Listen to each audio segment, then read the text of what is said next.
औज़ुबिल्लाहि मिनश्शैतानिर्रजीम बिस्मिल्लाहिर्रहमानिर्रहीम। नाज़रीन अस्सलामु अलैकुम वरहमतुल्लाहि वबरकातुहू। मेरा नाम हकीम मोहम्मद जमील है। नाज़रीन, आज दांतों की सफ़ाई के कुदरती नुस्खे लेकर मैं आपकी खिदमत में हाज़िर हुआ हूँ। नाज़रीन, आज ज़बरदस्त नुस्खे आपकी खिदमत में पेश करने वाला हूँ। जो सबसे आखिर पे लास्ट पे जो नुस्खा बताऊँगा वो सब नुस्खों का सरदार है। आपसे इल्तिमास है कि आप मेरी वीडियो को मुकम्मल देखें, गौर से देखें और मेरे चैनल को सब्सक्राइब करें, तो इंशाअल्लाह आपके पास मेरे नुस्खा जात पहुँच जाया करेंगे। नाज़रीन, दांतों की सेहत न सिर्फ खूबसूरती है बल्कि मजमूई सेहत के लिए भी अहम है। हिलते हुए दांत, मसूड़ों की सूजन और दांतों पर दाग धब्बे आम मसाइल में शामिल हैं। इस मजमून में हम इनके मसाइल के कुदरती हल और दीनी रहनुमाई पेश करेंगे। नाज़रीन, पहला नुस्खा ये है कि आसान नुस्खा है। आप किसी करियाना स्टोर से, किसी जगह से, अपनी करीबी जो दुकान है वहाँ से आप बेकिंग सोडा आप परचेज़ कर लें। बेकिंग सोडा और लीमू का रस, 1 चाय का चम्मच बेकिंग सोडा, उसमें चंद कतरे लीमू के रस के मिलाकर पेस्ट सा बना लें और दांतों पर ब्रश करें। दूसरे नंबर पर आपको मैं बतला दूँ, कोयला है, कोयले का बरादा।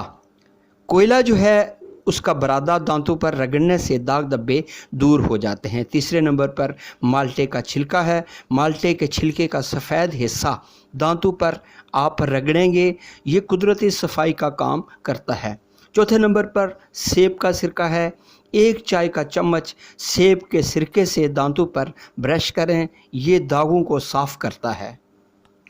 5वें नंबर पर नाज़रीन हल्दी है। हल्दी का पाउडर दांतों पर लगाने से दाग धब्बे दूर हो जाते हैं और मसूड़ों की सेहत पर बेहतर असर डालते हैं। 6ठे नंबर पर नारियल का तेल है। नारियल के तेल से दांतों की सफाई और मसूड़ों की सेहत में बेहतरी आती है। नाज़रीन, दीनी रहनुमाई में मिसवाक का इस्तेमाल है। नबी करीम सल्लल्लाहु अलैहि वसल्लम ने मिसवाक को पसंद फरमाया है। ये न सिर्फ सुन्नत है बल्कि दांतों की सफाई के लिए भी मुफीद है। उसके अलावा जब आप खाने के बाद जो है खलाल करें, और ये भी सुन्नत है और दांतों की सफाई में मददगार साबित होता है। नाज़रीन, अगर आप मंजन बना सकते हैं तो जो सबसे लास्ट जो है मैं आपको नुस्खों का सरदार एक बताने वाला हूँ, तो ये है कि आपको ख़ुद बनाना पड़ेगा। नाज़रीन, गाय या भैंस की टांग की हड्डी, जिसको आप नली भी बोलते हैं, जिसमें गूदा होता है, चाहे ताज़ा आप परचेज़ कर लें, वरना किसी भी नहारी वाले से हड्डियां लेकर उनके सुराख में अच्छी तरह नमक, सफ़ेद आम इस्तेमाल का जो आप खानों में इस्तेमाल करते हैं वो डालकर, वो भरकर, उसके बाद एक मिट्टी का बर्तन ले सकते हैं और उसमें वो रख कर मिट्टी के बर्तन पर जो ढक्कन होता है उसको मिट्टी के साथ लीप कर लें।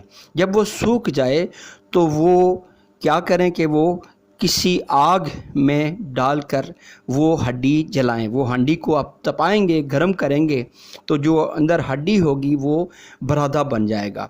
वो हड्डियां जो है वो जब नरम हो जाएंगी, बरादा बन जाएगा। उसको गर्म करने से वो जो है पेस्ट सा बन जाता है। कूट कर जो है ना वो उसका मंजन आप तैयार करें।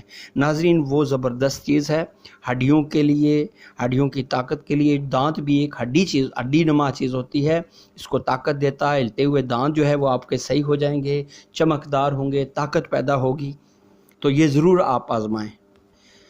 इसी के साथ नाज़रीन मैं आपसे इजाज़त चाहता हूँ। अल्लाह निगहबान।